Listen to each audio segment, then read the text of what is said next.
परिवार में सुख और शांति किसे अच्छी नहीं लगती, लेकिन राधेश्याम जी के घर से जैसे सुख शांति रूठ ही गई थी। रोज रोज के तनाव और क्लेश से तंग आ राधेश्याम जी ने अंत में ना चाहते हुए भी अपने दोनों बेटों के बीच बंटवारा कर ही दिया।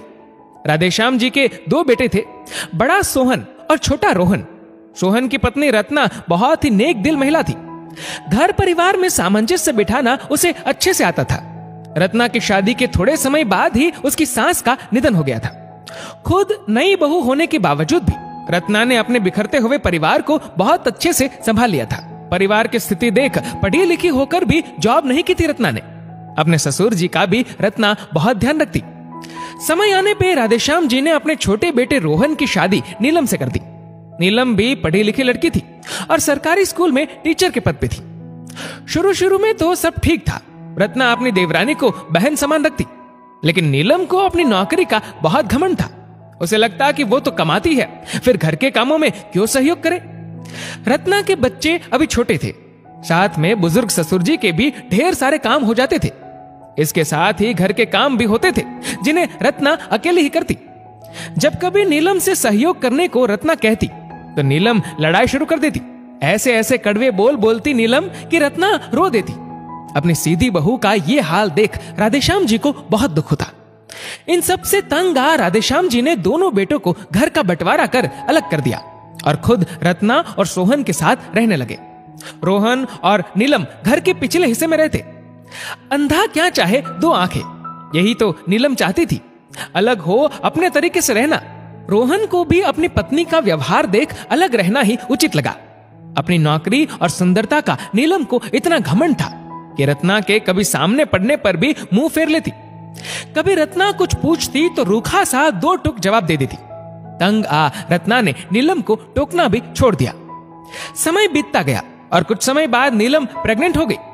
प्रेगनेंसी में कुछ परेशानी के कारण उसने ऑफिस से लीव ले रखी थी। एक दिन रोहन को भी नौकरी के सिलसिले में कहीं बाहर जाना था।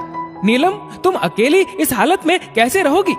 चाहे तो बड़े भैया के घर चली जाओ, वहां रत्ना भाभी भी है, तुम्हारा ख्याल रख लेंगी और मुझे भी चिंता नहीं रहेगी। तुम भी ना रोहन, कैसी बात कर रही हो? पढ़ी लिखी आधुनिक लड़की हो, मैं क्या अपना ध्यान नहीं रख सकती? मेरी चिंता करने की कोई जरूरत नहीं, तुम आराम से जाओ। रत्ना भाभी से सेवा करवाने का मुझे कोई शौक नहीं। नीलम की 2 टुक बात सुन रोहन चुप रह गया। रोहन के जाने के बाद एक दिन तो आराम से बीता, लेकिन आधी रात के बाद नीलम की कमर में हल्का हल्का दर्द शुरू हो गया। हल्के दर्द को प्रेगनेंसी में होने वाला दर्द समझ नीलम ने थोड़ा बाम लगा लिया और गर्म पानी की थैली ले वापस सोने का प्रयास करने लगी। लेकिन ये क्या, दर्द तो धीरे धीरे बढ़ता ही जा रहा था। अब नीलम डरने लगी। हेलो रोहन, पता नहीं क्यों मेरे पेट और कमर में दर्द हो रहा है। अभी तो 7वां महीना ही चल रहा है, अभी क्यों दर्द हो रहा है? रोहन भी परेशान हो उठा। मुझे बहुत डर लग रहा है रोहन, तुम प्लीज जल्दी आओ। रोते हुए नीलम कहने लगी। मैं चाहकर भी कल शाम के पहले नहीं पहुंच पाऊंगा नीलम, मैं अभी भैया को फोन करता हूं, तुम परेशान ना हो। रोहन ने तुरंत अपने भाई को फोन कर सारी बात बताई। तुरंत रत्ना और सोहन नीलम के पास पहुंच गए। देखा तो नीलम दर्द से तड़प रही थी।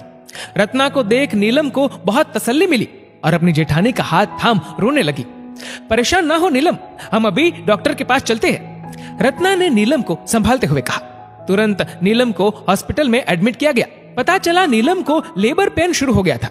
डॉक्टर साहिबा, अभी तो नीलम का 7वां महीना ही चल रहा है, घबराकर रत्ना ने पूछा। देखिए, कभी कभी ऐसा होता है, समय से पहले डिलीवरी होती है, दर्द बहुत ज्यादा है और अब वेट नहीं कर सकते, इसलिए नीलम की डिलीवरी आज होगी और शायद ऑपरेशन भी करना पड़े। डॉक्टर की बात सुन रत्ना और सोहन के हाथ पैर फूल गए। तुरंत रोहन को सारी स्थिति बताकर ऑपरेशन की इजाजत ली गई। सुबह होते होते एक प्यारे से बेटे को नीलम ने ऑपरेशन से जन्म दिया। कमजोर होने के कारण कुछ दिन बच्चे को हॉस्पिटल में ही रखना पड़ा। पूरे समय रत्ना और सोहन एक पैर पे नीलम और बच्चे की देखभाल में लगे रहे। रत्ना की सेवा देख नीलम शर्म से गड़ जाती। आज अपने किए पे उसे बहुत शर्म आ रही थी। कितना बुरा व्यवहार उसने अपनी बहन समान जेठानी से किया था, लेकिन सब कुछ भूल रत्ना अपनी बहन के जैसे नीलम की देखभाल में लगी थी। 10 दिन बाद नीलम अपने बच्चे के साथ घर आई। शाम को छठी पूजन और नामकरण के वक्त बच्चे को रत्ना की गोद में दे दिया। भाभी, लीजिए, अपने बेटे के लिए कोई अच्छा सा नाम रख दीजिए। लेकिन नीलम, ये तो तुम रखोगी ना, मेरा हक नहीं है ये। रत्ना की बात सुन नीलम की नजरें शर्म से झुक गई। अब और सजा ना दे भाभी। आज अगर ये शुभ अवसर मेरी और रोहन की जिंदगी में आया है तो इसकी वजह सिर्फ आप हो। उस दिन अगर आप और जेठ जी नहीं आते तो मैं और ये बच्चा दोनों जिंदा नहीं रहते। मेरे इतने बुरे व्यवहार के बाद भी आपने मेरा इतना साथ दिया। अगर हो सके तो मुझ नादान को माफ कर देना भाभी। पछतावे में जलती नीलम अपनी जेठानी के हाथों को पकड़ रोने लग गई। रत्ना अवाक रह गई और तुरंत नीलम को गले लगा लिया। सुबह का भूला शाम को घर आ जाए तो उसे भूला नहीं कहते। नीलम, तुम्हें तो मैंने सदा अपनी छोटी बहन ही समझा है। दोनों देवरानी जेठानी अपनी सारी गलतफहमी भूल गले लग गई और अपने परिवार को वापस एकजुट होता देख राधेश्याम जी की आंखें भी खुशी से नम हो गई।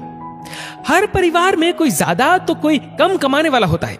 इसका अर्थ यह नहीं कि दूसरा किसी मायने में कम है।